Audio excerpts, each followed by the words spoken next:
Vincent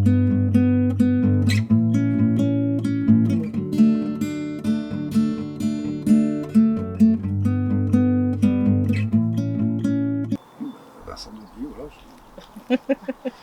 J'œuvre sur notre domaine, sur notre petit domaine sur Belley. Alors, moi, le vin, j'y suis tombé assez jeune, maintenant, en 2016. Non, pas 2016. À 16 ans. À 16 ans, Ouais, à en 16 ans. 86, dans les siècles Il est derniers. très très jeune, mon mari. En 86. Au départ, sans... Pour moi, le vin, c'était un mélange hydroalcoolique plus ou moins consommable.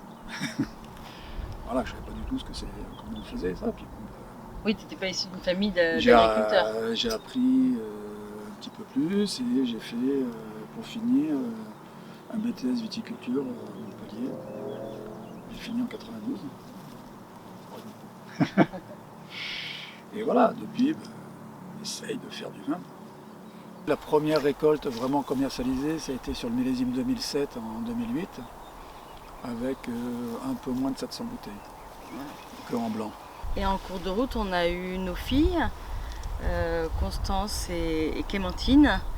Et donc tous les noms sur l'exploitation sont en rapport avec notre histoire familiale et tout à fait personnelle. Donc le nom du domaine, c'est Vinceline, comme Vincent et Céline. Et le nom des 2 cuvées de vin que nous avons en appellation, puisqu'effectivement Vincent vous a parlé de la 3e, mais qui elle est en vin de France. Donc les 2 cuvées en appellation, en blanc et en rouge, s'appellent du prénom des filles, Constance et Clémentine.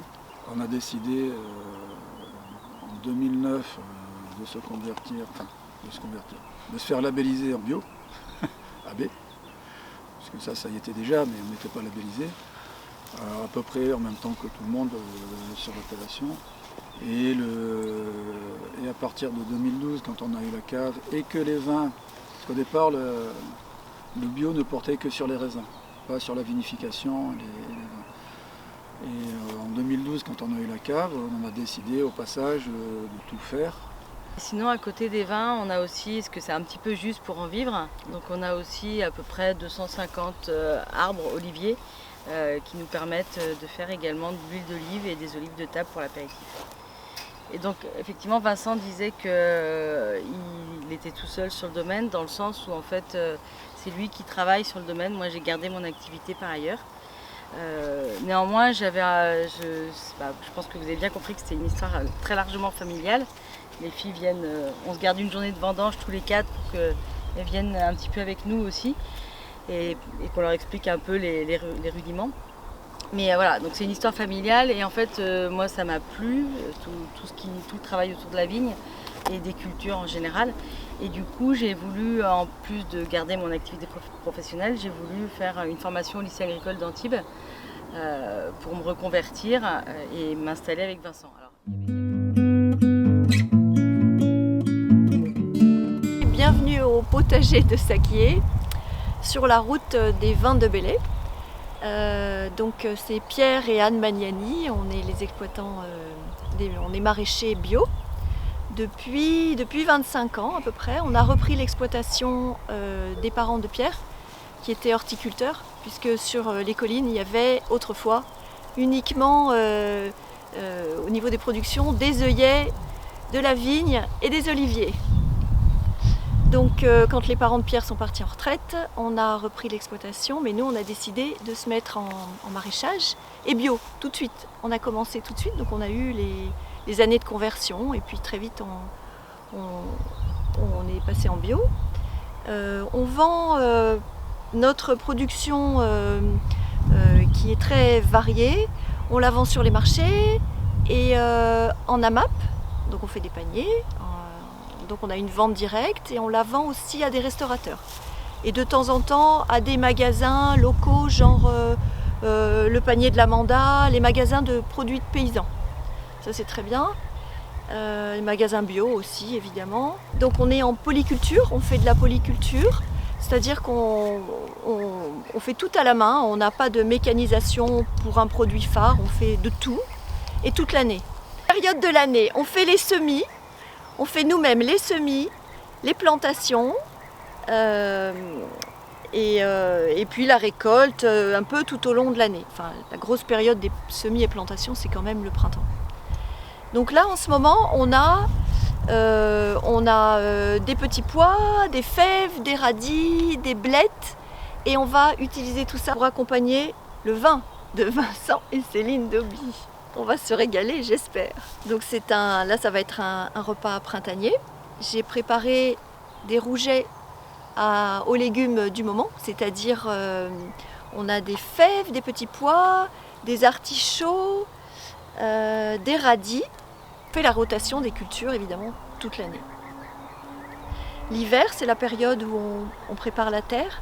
C'est une période où en fait il n'y a pas grand-chose à manger. Enfin, on a quand même beaucoup de salades, les légumes d'hiver, les salades, les carottes, le mesclun. On fait beaucoup de mesclun, les cébettes. Il y a des choses comme ça qu'on peut arriver à continuer toute l'année. Mais quand même, on prépare la terre. On la laisse un peu reposer. On remet le compost. Alors, on vend au Cours Aléa, au marché, au Cours Aléa, dans le Vieux-Nice. C'est un beau marché qui est sympa, très coloré, très fleuri. On a mis en place une activité complémentaire qui est la table d'hôte.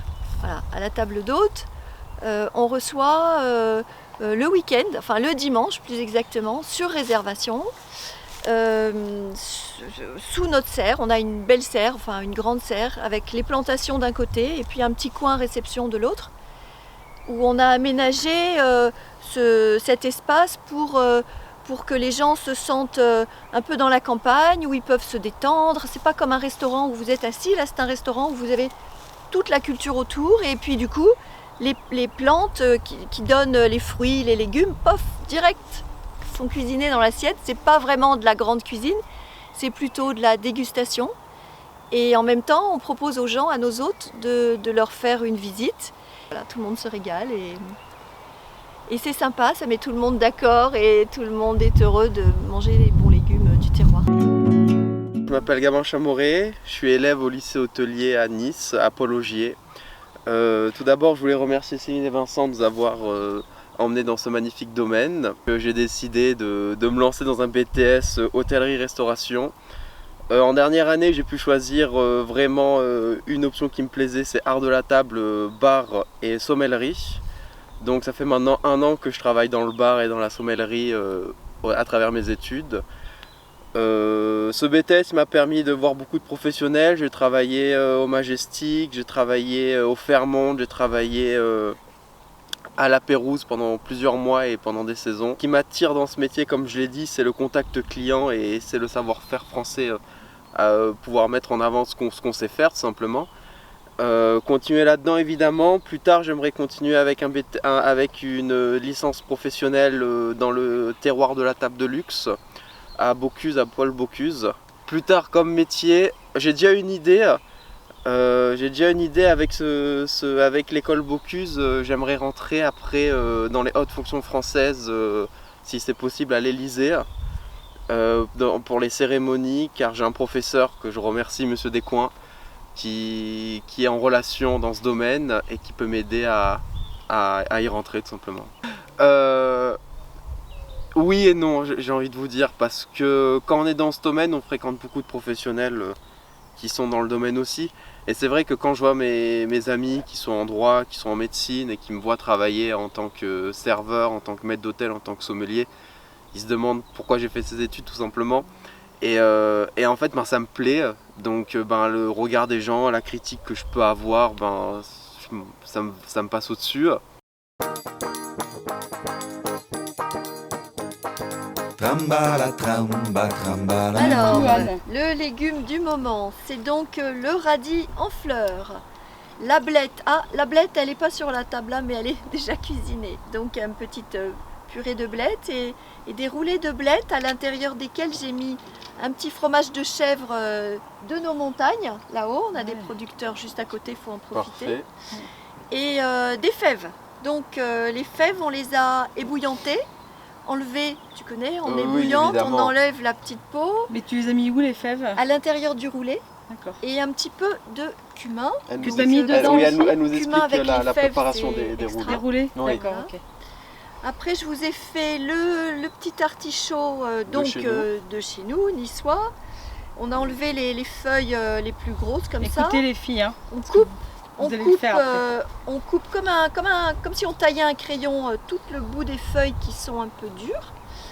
Et on récupère donc quelque chose de pas gros, hein, qu'on va tailler tout fin et qu'on a fait donc revenir avec un petit peu d'oignon. Et voilà, et c'est parce que ça, avec le poisson, c'est quand même extra. C'est un super. Et t'as mis des petits pois aussi dans Et tes les petits roulés pois ne sont nulle part parce qu'en fait, le meilleur du petit pois, J'en ai ouvert. ah bah voilà, Ah bah nickel. le meilleur du petit pois, c'est de le manger cru. Dernier blanc, le Tu veux goûter de le petit 2020. pois? Tu vois, c'est bon, Donc un c'est petit du peu roll, j'ai sucré. bien compris. En 100% roll, 100% roll. Tu veux goûter, Constance? dernier millésime. Tu le croques? Donc avant de chez nous, Voilà. bien fruité. Et un peu comme les légumes qu'elle nous C'est a un peu amenés. sucré, tu vas voir. Oui, il est fait en bio et fait le plus simplement possible. Parfait. On rajoute rien par-dessus. T'as vu? C'est bon. L'intérêt, c'est la culture. On va goûter ça sur T'en as mis un peu de la fleur de sel? Oui. Bon, pour les filles, Alors, chef petit conseil beauté, l'artichaut, un antioxydant super pour les cuisses l'été, c'est ce qu'il faut. À votre santé. En plus, Santé. Visuel à votre. donne, donne. Il a un Bon bon bah la nez, vôtre, hein. Donc là, voilà, ça c'est le blanc en 2020. En 100% roll. Il a une belle couleur. Belle couleur là, Ouais. avec des reflets un peu verdâtres. Bon, c'est Belle peut-être robe. avec les légumes, ça va bien. Très bon. Puis, Très bon. joli nez, bien fruité. Les frais et les fameux. L'éclair. Donc là c'est un millésime, on a dit 2020. 2020, le dernier. Donc c'est les dernières vendanges. À votre santé tout le monde. Donc ça c'est un vin qui va se boire sur la fraîcheur et sur la jeunesse comme il est là, avec une gamme aromatique assez florale, un petit côté presque agrume. On sent bien l'agrume. Ouais. Et donc du coup il s'accompagne très bien avec des poissons simplement cuisinés comme là. Le rouget ça va être parfait, juste grillé quand il est jeune. Après on peut aussi le déguster sur certains desserts à base de fruits Oui, qui vont mettre en avant son côté aromatique. exactement, voilà, tout à fait. Et on peut aussi l'envisager sur des carpaccio de Saint-Jacques. Ah, Ça ouais. c'est top ça aussi. Bah, moi c'est un Oui. vin qui a un bon nez, qui s'ouvre bien, qui a une bonne homogénéisation. L'alcool on ne sent pas beaucoup. Donc c'est vrai que sur tout ce qui est des mets fins comme le poisson, comme les légumes, ça se marie très bien. Ça prend pas la bouche, ça prend pas le dessus sur le mets. C'est pour ça que ça le met en valeur.